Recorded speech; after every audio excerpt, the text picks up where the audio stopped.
it left off when I was making mention that my wife said that that's possibly how they were conditioned. And I said that although we're all conditioned to do, say, and feel certain ways, we do know that if we're conditioned a certain way, whether it's right or wrong. And that probably was the standard back then. Actually, that probably was the standard back then. However, they don't make it right. The things that we're doing today, in the future, they might be considered wrong. Right. But this we is the are way of life right conditioned to now. doing the things that we're doing now. Yeah. So in the future, it might be, why did they do that? I can't believe they would ride in gas cars knowing that it was damaging the earth all that time and stuff like that. But this is the way we were conditioned. This is the way of life. Right? So that's what I'm saying. And maybe that's the part of being a leader too. I can see both sides. Because, I mean, it's things that I'm conditioned to do that I know that's not right, and I'm working diligently on changing.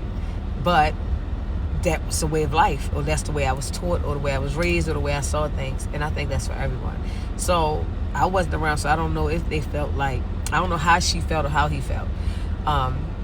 The memorial, I was so sad, and I felt a little emotional too when I was looking at it like, wow, they really had string from where they could see, because they said the students from Howard University restored it, and they did it to the best of their ability. And they were saying like in this little area, it probably extends all the way down to the water, and that's a far distance. Yeah. So I am glad and find solace in the fact that they did restore it, and they had a big tombstone. I'm gonna I took a picture of it. Said to all the unnamed slaves, and something else which I thought was very touching. I did. And it was this black slave. I cannot remember the guy. I want to say William Lee, I think. William Lee is the one that rode with him. And I also know, with watching these documentaries, that it was a African American slave that he was very close to, and it was said that he was dealing with. And it was a portion that they did they didn't see that in the museum. They didn't say that in the museum. I'm sorry. It was said on a documentary. Let me be clear. I don't want to put out the wrong thing.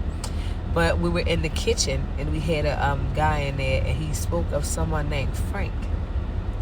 And all these people are tied together, but Frank and William are slaves, and they are related some kind of way, but brother-in-law. But I want to know which one of them was the guy.